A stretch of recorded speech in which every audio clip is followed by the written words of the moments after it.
Chapter 25. After a week spent in professions of love and schemes of felicity, Mr. Collins was called from his amiable Charlotte by the arrival of Saturday. The pain of separation, however, might be alleviated on his side by preparations for the reception of his bride, as he had reason to hope that shortly after his next return into Hertfordshire, the day would be fixed that was to make him the happiest of men. He took leave of his relations at Longbourn with as much solemnity as before, wished his fair cousins health and happiness again, and promised their father another letter of thanks. On the following Monday, Mrs. Bennet had the pleasure of receiving her brother and his wife, who came, as usual, to spend the Christmas at Longbourn. Mr. Gardiner was a sensible, gentlemanlike man, greatly superior to his sister, as well by nature as education.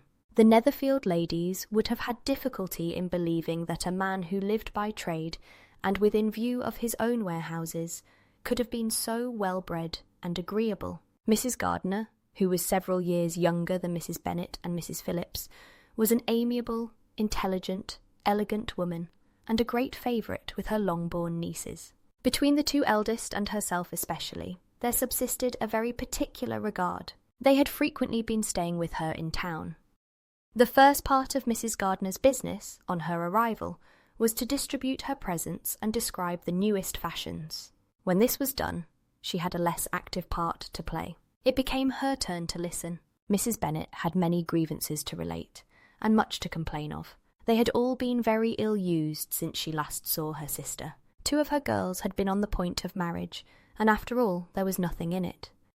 "I do not blame Jane," she continued, "for Jane would have got Mr. Bingley if she could. But Lizzie, oh sister, it is very hard to think that she might have been Mr. Collins's wife by this time, had not it been for her own perverseness. He made her an offer in this very room, and she refused him. The consequence of it is that Lady Lucas will have a daughter married before I have, and that Longbourn estate is just as much entailed as ever. The Lucases are very artful people indeed, sister. They are all for what they can get. I am sorry to say it of them, but so it is. It makes me very nervous and poorly to be thwarted so in my own family, and to have neighbours who think of themselves before anybody else. However, your coming just at this time is the greatest of comforts, and I am very glad to hear what you tell us of long sleeves." Mrs. Gardiner, to whom the chief of this news had been given before, in the course of Jane and Elizabeth's correspondence with her, made her sister a slight answer, and in compassion to her nieces, turned the conversation. When alone with Elizabeth afterwards, she spoke more on the subject. "It seems likely to have been a desirable match for Jane," said she. "I am sorry it went off, but these things happen so often. A young man, such as you describe Mr. Bingley, so easily falls in love with a pretty girl for a few weeks, and when accident separates them, so easily forgets her, that these sort of inconstancies are very frequent." "An excellent consolation in its way," said Elizabeth, "but it will not do for us. We do not suffer by accident. It does not often happen that the interference of friends will persuade a young man of independent fortune to think no more of a girl whom he was violently in love with only a few days before.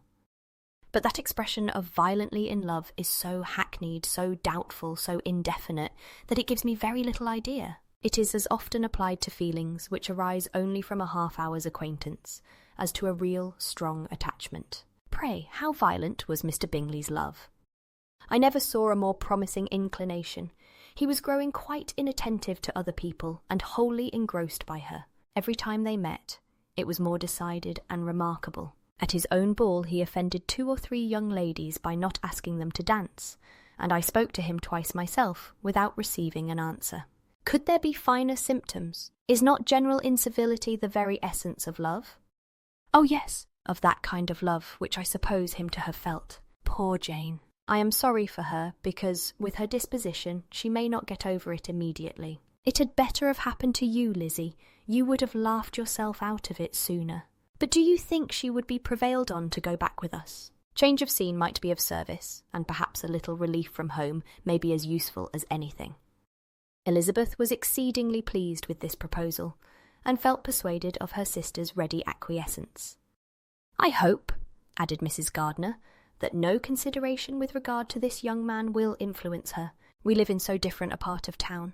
All our connections are so different, and as you well know, we go out so little that it is very improbable they should meet at all, unless he really comes to see her. And that is quite impossible, for he is now in the custody of his friend, and Mr. Darcy would no more suffer him to call on Jane in such a part of London.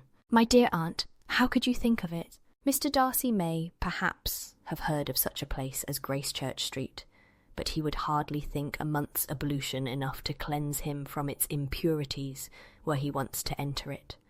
And depend upon it, Mr. Bingley never stirs without him. So much the better. I hope they will not meet at all. But does not Jane correspond with his sister? She will not be able to help calling. She will drop the acquaintance entirely. But, in spite of the certainty in which Elizabeth affected to place this point, as well as the still more interesting one of Bingley's being withheld from seeing Jane, she felt a solicitude on the subject which convinced her, on examination, that she did not consider it entirely hopeless. It was possible, and sometimes she thought it probable, that his affection might be reanimated, and the influence of his friends successfully combated by the more natural influence of Jane's attractions. Miss Bennet accepted her aunt's invitation with pleasure, and the Bingleys were no otherwise in her thoughts at the same time than as she hoped. By Caroline's not living in the same house with her brother, she might occasionally spend a morning with her without any danger of seeing him. The Gardiners stayed a week at Longbourn, and what with the Phillipses, the Lucases, and the officers, there was not a day without its engagement. Mrs. Bennet had so carefully provided for the entertainment of her brother and sister that they did not once sit down to a family dinner. When the engagement was for home, some of the officers always made part of it, of which officers Mr. Wickham was sure to be one, and on these occasions Mrs. Gardiner, rendered suspicious by Elizabeth's warm commendation of him, narrowly observed them both, without supposing them, from what she saw, to be very seriously in love. Their preference of each other was plain enough to make her a little uneasy, and she resolved to speak to Elizabeth on the subject before she left Hertfordshire, and represent to her the imprudence of encouraging such an attachment. To Mrs. Gardiner, Wickham had one means of affording pleasure, unconnected with his general powers. About 10 or a dozen years ago, before her marriage, she had spent a considerable time in that very part of Derbyshire to which he belonged. They had, therefore, many acquaintance in common, and, though Wickham had been little there since the death of Darcy's father 5 years before, it was yet in his power to give her fresher intelligence of her former friends than she had been in the way of procuring. Mrs. Gardiner had seen Pemberley, and known the late Mr. Darcy by character perfectly well. Here, consequently, was an inexhaustible subject of discourse. In comparing her recollection of Pemberley with the minute description which Wickham could give, and in bestowing her tribute of praise on the character of its late possessor, she was delighting both him and herself. On being made acquainted with the present Mr. Darcy's treatment of him, she tried to remember something of that gentleman's reputed disposition, when quite a lad, which might agree with it, and was confident at last that she recollected having heard Mr. Fitzwilliam Darcy formerly spoken of as a very proud, ill-natured boy. Chapter 26. Mrs. Gardiner's caution to Elizabeth was punctually and kindly given on the first favourable opportunity of speaking to her alone. After honestly telling her what she thought, she thus went on. "You are too sensible a girl, Lizzie, to fall in love merely because you are warned against it, and therefore I am not afraid of speaking openly.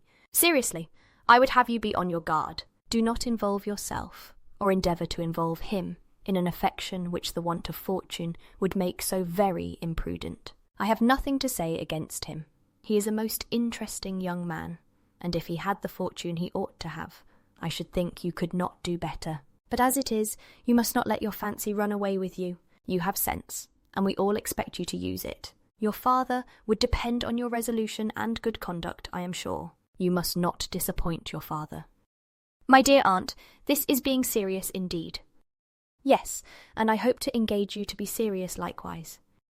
"Well then, you need not be under any alarm. I will take care of myself, and of Mr. Wickham too. He shall not be in love with me, if I can prevent it. Elizabeth, you are not serious now. I beg your pardon. I will try again. At present, I am not in love with Mr. Wickham. No, I certainly am not. But he is, beyond all comparison, the most agreeable man I ever saw. And if he becomes really attached to me, I believe it will be better that he should not. I see the imprudence of it. Oh, that abominable Mr. Darcy! My father's opinion of me does me the greatest honour, and I should be miserable to forfeit it. My father, however, is partial to Mr. Wickham. In short, my dear aunt, I should be very sorry to be the means of making any of you unhappy, but since we see every day that where there is affection, young people are seldom withheld, by immediate want of fortune, from entering into engagements with each other, how can I promise to be wiser than so many of my fellow creatures, if I am tempted?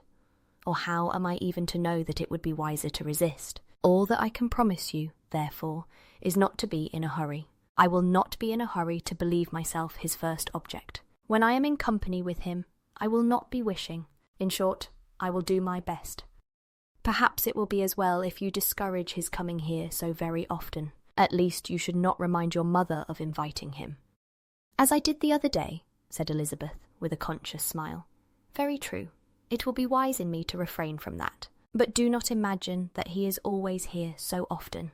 It is on your account that he has been so frequently invited this week. You know my mother's ideas as to the necessity of constant company for her friends, but really, and upon my honour, I will try to do what I think to be wisest, and now I hope you are satisfied.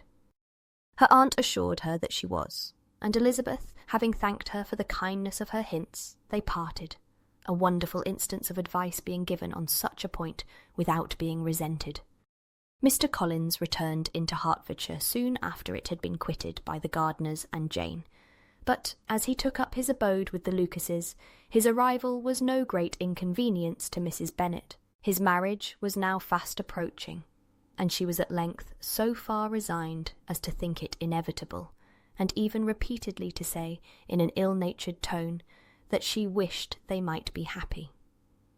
Thursday was to be the wedding day, and on Wednesday Miss Lucas paid her farewell visit, and when she rose to take leave, Elizabeth, ashamed of her mother's ungracious and reluctant good wishes, and sincerely affected herself, accompanied her out of the room.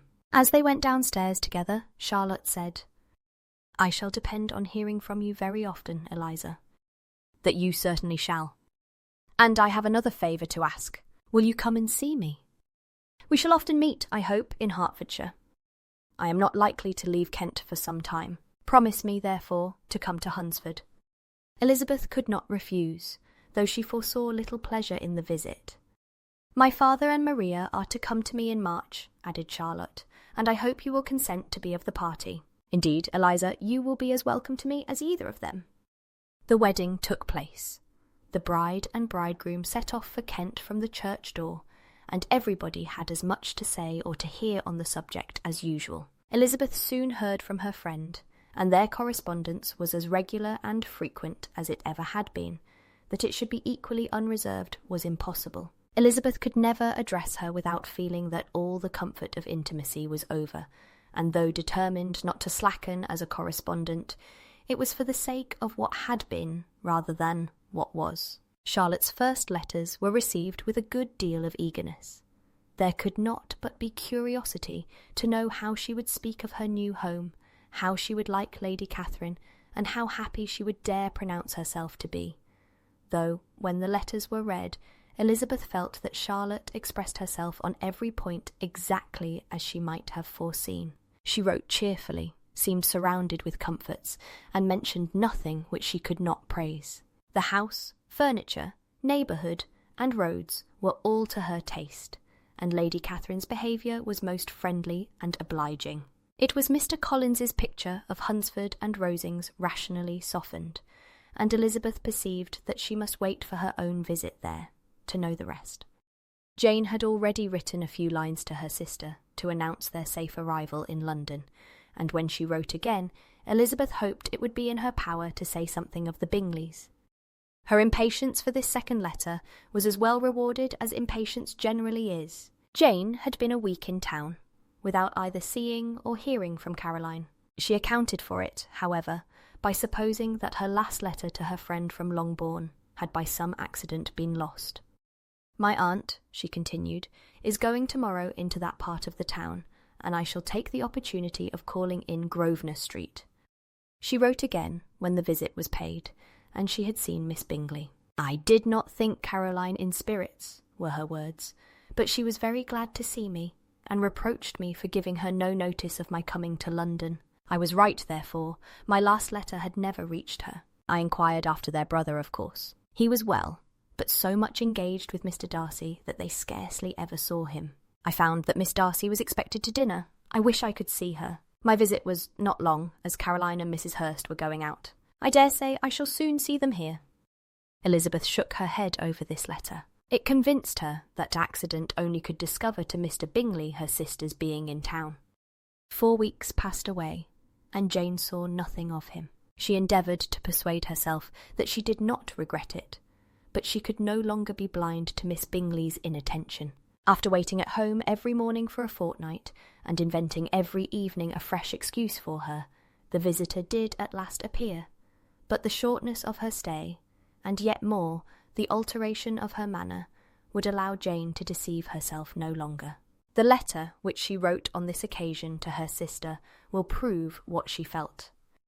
My dearest Lizzie will, I am sure, be incapable of triumphing in her better judgment, at my expense, when I confess myself to have been entirely deceived in Miss Bingley's regard for me. But, my dear sister, though the event has proved you right, do not think me obstinate if I still assert that, considering what her behaviour was, my confidence was as natural as your suspicion. I do not at all comprehend her reason for wishing to be intimate with me, but if the same circumstances were to happen again, I am sure I should be deceived again. Caroline did not return my visit till yesterday, and not a note, not a line, did I receive in the meantime. When she did come, it was very evident that she had no pleasure in it. She made a slight, formal apology for not calling before, said not a word of wishing to see me again, and was, in every respect, so altered a creature that when she went away I was perfectly resolved to continue the acquaintance no longer. I pity, though I cannot help blaming her. She was very wrong in singling me out as she did. I can safely say that every advance to intimacy began on her side. But I pity her, because she must feel that she has been acting wrong, and because I am very sure that anxiety for her brother is the cause of it. I need not explain myself farther, and though we know this anxiety to be quite needless, yet if she feels it, it will easily account for her behaviour to me. And so deservedly dear as he is to his sister, whatever anxiety she may feel on his behalf is natural and amiable. I cannot but wonder, however, at her having any such fears now, because if he had at all cared about me, we must have met long, long ago. He knows of my being in town, I am certain, from something she said herself, and yet it would seem, by her manner of talking, as if she wanted to persuade herself that he is really partial to Miss Darcy. I cannot understand it. If I were not afraid of judging harshly, I should be almost tempted to say that there is a strong appearance of duplicity in all this. I will endeavour to banish every painful thought, and think only of what will make me happy, your affection, and the invariable kindness of my dear uncle and aunt. Let me hear from you very soon. Miss Bingley said something of his never returning to Netherfield again, of giving up the house, but not with any certainty. We had better not mention it. I am extremely glad that you have such pleasant accounts from our friends at Hunsford. Pray go to see them with Sir William and Maria. I am sure you will be very comfortable there. Yours, etc. This letter gave Elizabeth some pain, but her spirits returned as she considered that Jane would no longer be duped, by the sister at least. All expectation from the brother was now absolutely over. She would not even wish for any renewal of his attentions. His character sunk on every review of it, and as a punishment for him, as well as a possible advantage to Jane, she seriously hoped he might really soon marry Mr. Darcy's sister, as by Wickham's account she would make him abundantly regret what he had thrown away. Mrs. Gardiner about this time reminded Elizabeth of her promise concerning that gentleman, and required information, and Elizabeth had such to send as might rather give contentment to her aunt than to herself. His apparent partiality had subsided. His attentions were over. He was the admirer of someone else. Elizabeth was watchful enough to see it all, but she could see it and write of it without material pain. Her heart had been but slightly touched, and her vanity was satisfied with believing that she would have been his only choice, had fortune permitted it. The sudden acquisition of £10,000 was the most remarkable charm of the young lady to whom he was now rendering himself agreeable. But Elizabeth, less clear-sighted perhaps in this case than in Charlotte's, did not quarrel with him for his wish of independence. Nothing, on the contrary, could be more natural, and, while able to suppose that it cost him a few struggles to relinquish her, she was ready to allow it a wise and desirable measure for both, and could very sincerely wish him happy. All this was acknowledged to Mrs. Gardiner, and after relating the circumstances, she thus went on. "I am now convinced, my dear aunt, that I have never been much in love, for had I really experienced that pure and elevating passion, I should at present detest his very name, and wish him all manner of evil. But my feelings are not only cordial towards him, they are even impartial towards Miss King. I cannot find out that I hate her at all, or that I am in the least unwilling to think her a very good sort of girl. There can be no love in all this. My watchfulness has been effectual, and though I should certainly be a more interesting object to all my acquaintance, were I distractedly in love with him, I cannot say that I regret my comparative insignificance. Importance may sometimes be purchased too dearly. Kitty and Lydia take his defection much more to heart than I do. They are young in the ways of the world, and not yet open to the mortifying conviction that handsome young men must have something to live on, as well as the plain." Chapter 27. With no greater events than these in the Longbourn family, and otherwise diversified by little beyond the walks to Meryton, sometimes dirty and sometimes cold, did January and February pass away. March was to take Elizabeth to Hunsford. She had not at first thought very seriously of going thither, but Charlotte, she soon found, was depending on the plan, and she gradually learned to consider it herself with greater pleasure as well as greater certainty. Absence had increased her desire of seeing Charlotte again, and weakened her disgust of Mr. Collins. There was novelty in the scheme, and as, with such a mother and such uncompanionable sisters, home could not be faultless, a little change was not unwelcome for its own sake. The journey would, moreover, give her a peep at Jane, and in short, as the time drew near, she would have been very sorry for any delay. Everything, however, went on smoothly, and was finally settled according to Charlotte's first sketch. She was to accompany Sir William and his second daughter. The improvement of spending a night in London was added in time, and the plan became as perfect as plan could be. The only pain was in leaving her father, who would certainly miss her, and who, when it came to the point, so little liked her going, that he told her to write to him, and almost promised to answer her letter. The farewell between herself and Mr. Wickham was perfectly friendly, on his side even more. His present pursuit could not make him forget that Elizabeth had been the first to excite and to deserve his attention, the first to listen and to pity, the first to be admired, and in his manner of bidding her adieu, wishing her every enjoyment, reminding her of what she was to expect in Lady Catherine de Bourgh, and trusting their opinion of her, their opinion of everybody, would always coincide.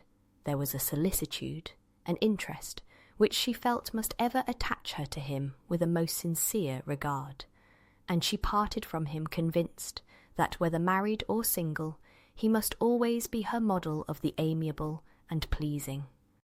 Her fellow travellers the next day were not of a kind to make her think him less agreeable. Sir William Lucas and his daughter Maria, a good-humoured girl, but as empty-headed as himself, had nothing to say that could be worth hearing, and were listened to with about as much delight as the rattle of the chaise. Elizabeth loved absurdities, but she had known Sir William's too long. He could tell her nothing new of the wonders of his presentation and knighthood, and his civilities were worn out like his information.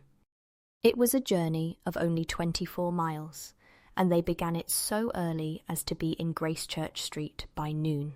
As they drove to Mr. Gardiner's door, Jane was at a drawing-room window watching their arrival, When they entered the passage, she was there to welcome them, and Elizabeth, looking earnestly in her face, was pleased to see it healthful and lovely as ever.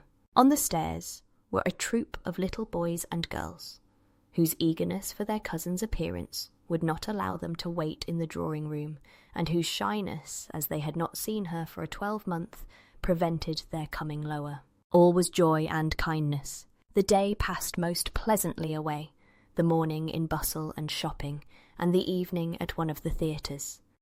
Elizabeth then contrived to sit by her aunt. Their first subject was her sister, and she was more grieved than astonished to hear, in reply to her minute inquiries, that though Jane always struggled to support her spirits, there were periods of dejection. It was reasonable, however, to hope that they would not continue long. Mrs. Gardiner gave her the particulars also of Miss Bingley's visit in Gracechurch Street, and repeated conversations occurring at different times between Jane and herself, which proved that the former had, from her heart, given up the acquaintance. Mrs. Gardiner then rallied her niece on Wickham's desertion, and complimented her on bearing it so well. "But, my dear Elizabeth," she added, "what sort of girl is Miss King? I should be sorry to think our friend mercenary." "Pray, my dear aunt, what is the difference in matrimonial affairs between the mercenary and the prudent motive? Where does discretion end and avarice begin? Last Christmas you were afraid of his marrying me, because it would be imprudent, and now, because he is trying to get a girl with only £10,000, you want to find out that he is mercenary. If you will only tell me what sort of girl Miss King is, I shall know what to think." "She is a very good kind of girl, I believe. I know no harm of her." "But he paid her not the smallest attention till her grandfather's death made her mistress of this fortune." "No, why should he? If it were not allowable for him to gain my affections, because I had no money, what occasion could there be for making love to a girl whom he did not care about, and who was equally poor? But there seems indelicacy in directing his attentions towards her so soon after this event. A man in distressed circumstances has not time for all those elegant decorums which other people may observe. If she does not object to it, why should we? Her not objecting does not justify him. It only shows her being deficient in something herself, sense or feeling." "Well," cried Elizabeth, "have it as you choose. He shall be mercenary, and she shall be foolish." "No, Lizzie, that is what I do not choose. I should be sorry, you know, to think ill of a young man who has lived so long in Derbyshire." "Oh, if that is all, I have a very poor opinion of young men who live in Derbyshire, and their intimate friends who live in Hertfordshire are not much better. I am sick of them all. Thank heaven, I am going tomorrow, where I shall find a man who has not one agreeable quality, who has neither manners nor sense to recommend him. Stupid men are the only ones worth knowing, after all. Take care, Lizzie. That speech savours strongly of disappointment." Before they were separated by the conclusion of the play, she had the unexpected happiness of an invitation to accompany her uncle and aunt in a tour of pleasure which they proposed taking in the summer. "We have not quite determined how far it shall carry us," said Mrs. Gardiner, "but perhaps to the lakes." No scheme could have been more agreeable to Elizabeth, and her acceptance of the invitation was most ready and grateful. "My dear, dear aunt," she rapturously cried, "what delight! What felicity! You give me fresh life and vigour. Adieu to disappointment and spleen. What are men to rocks and mountains? Oh, what hours of transport we shall spend! And when we do return, it shall not be like other travellers, without being able to give one accurate idea of anything. We will know where we have gone. We will recollect what we have seen. Lakes, mountains, and rivers shall not be jumbled together in our imaginations. Nor, when we attempt to describe any particular scene, will we begin quarrelling about its relative situation. Let our first effusions be less insupportable than those of the generality of travellers.